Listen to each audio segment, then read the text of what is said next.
ఒక సింహం మేకను పిలిచి, నా నోటి నుంచి ఏదైనా దుర్వాసన వస్తుందా చెప్పు అని అడిగింది. అవును మహారాజా, వాసన వస్తున్నది అని మేక చెప్పగానే, ఎంత ధైర్యం ఉంటే నా దగ్గరే ఇలా చెప్తావు అని ఆ మేకను చంపేసింది సింహం. వెంటనే అక్కడే ఉన్న జింకను కూడా పిలిచి, నీవు చెప్పు, నా నోటి నుంచి దుర్వాసన వస్తుందా అని అడిగింది సింహం. జింక భయపడుతూ అస్సలు లేదు మహారాజా అని చెప్పడంతో, నా దగ్గరే అబద్ధం చెప్తావా అని జింకను చంపేసింది సింహం. ఇదంతా గమనిస్తున్న నక్క ఇప్పుడు తన వంతు అని తెలుసుకుంది. నక్కను పిలిచింది సింహం. నా నోటి నుంచి దుర్వాసన వస్తుందా లేదా అని అడిగింది. ఓ మహారాజా, నాకు 2 రోజులుగా జలుబు చేసింది. నాకు వాసన ఏమీ రావడం లేదు. పైగా నా ముక్కు వాసనను పసిగట్టలేకపోతుంది అని తెలివిగా సమాధానం చెప్పింది నక్క. సింహం సరే అని నక్కను వదిలేసింది. సమయానికి తగ్గట్లుగా సందర్భాన్ని బట్టి మాటలు ఉంటేనే మనం ఈ లోకంలో బ్రతకగలుగుతున్నాం. ఎంత అడవికి రాజైనా సత్తా లేకపోతే చీమకు కూడా చులకనైపోతుంది సింహం. వేటాడే సత్తా తగ్గిపోయాక ఒంట్లో పరిగెత్తే శక్తి లేక నీరసించిపోతుంది సింహం.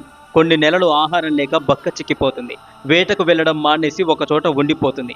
ఏవైనా జంతువులు తిని వదిలేసినవి తింటూ కాలాన్ని గడుపుతుంది. అడవికి రాజు అనే సింహం కూడా తోడేళ్లను ఎదిరించే శక్తి కూడా లేకుండా పోయి వాటికే బలైపోతాయి. ఇదే మన జీవితంలో కూడా జరుగుతుంది. కాలం ఎప్పుడు మనల్ని ఒకే స్థితిలో ఉంచదు. మారుస్తూ మార్చేస్తూ తలకిందులు చేస్తూ పడేస్తుంది కాలం. అందుకే మనకు మంచి జరుగుతుందో లేదో తెలియదు, కానీ మనం మాత్రం ఎవరికీ చెడు చేయకుండా ఉంటే చాలు. మీకు ఈ వీడియో నచ్చితే మీ యొక్క విలువైన అభిప్రాయాన్ని తప్పకుండా తెలియజేయండి. మరెన్నో వీడియోస్ కోసం మన ఛానల్ని ఇప్పుడే సబ్స్క్రైబ్ చేసుకోండి. హరే కృష్ణ, ఓం నమః శివాయ.